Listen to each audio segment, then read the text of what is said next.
I got up from my bed and answered the door. For a tick of a second, I was startled, not by what I saw, but by my own reaction.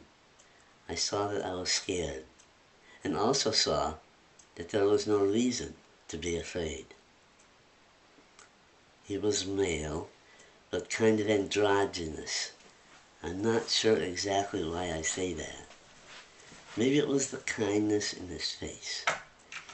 He was older in the sense that he was mature. There were wrinkles on his face, but they were laugh lines, not the wrinkles of someone who had a hugely stressed out life, or who worked outdoors in the sun, or who smoked 2 packs of cigarettes a day.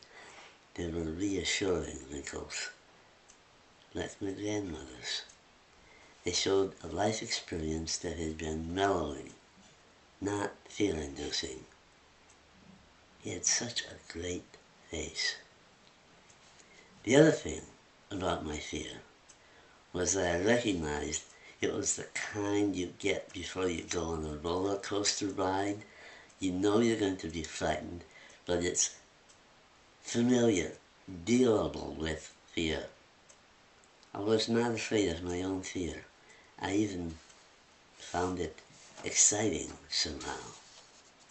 His eyes, I remember them, but I don't remember his eye color, or I should say, I remember it in different ways, like his eyes changed color with the light.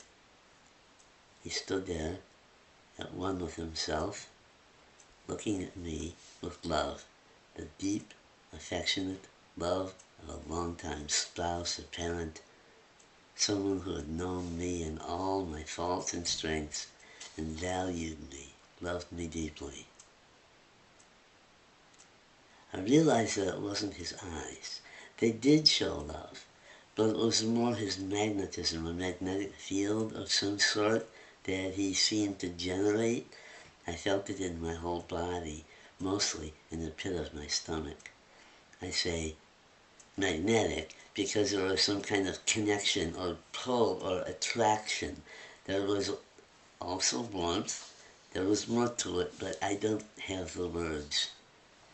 I think I tried to describe his eyes because of all of those paintings of Jesus that had eyes that followed you around the room, but those always seemed more like the eyes of a paranoid schizophrenic. I don't remember what he wore.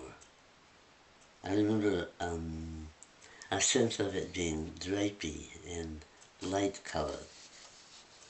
There was something behind him, something bright and luminous and glimmering. It wasn't solid.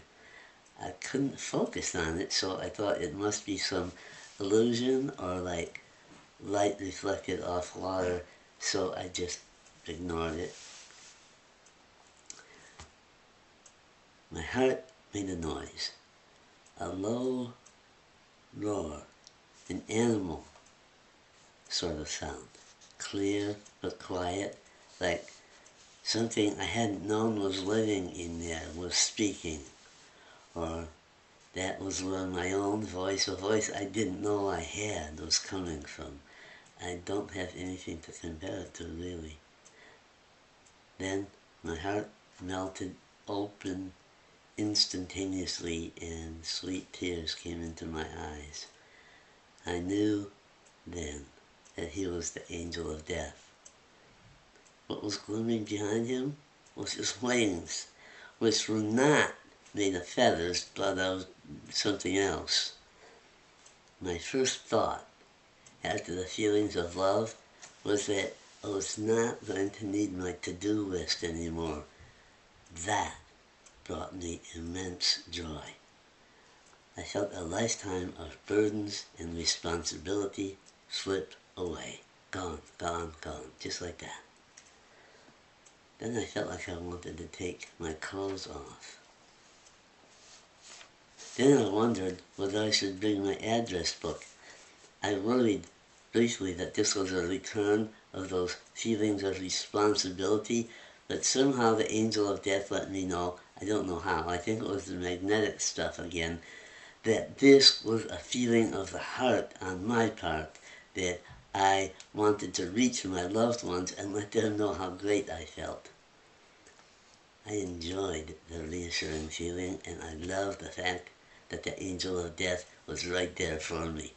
I understood then that his job was to be a loving help, that I didn't need to worry about what was going to happen. I laughed inside myself. I wanted to tell the angel of death about how I always felt I would die either in a car or on the toilet. If I died in the car, Laurie and Ellen would get insurance money. If I died on the toilet, they would not have to clean up when my anal sphincter relaxed as I died. Either death would be a thoughtful one. The perfect death? In an auto accident while sitting on the toilet in an RV. The angel of death did not laugh at me or with me.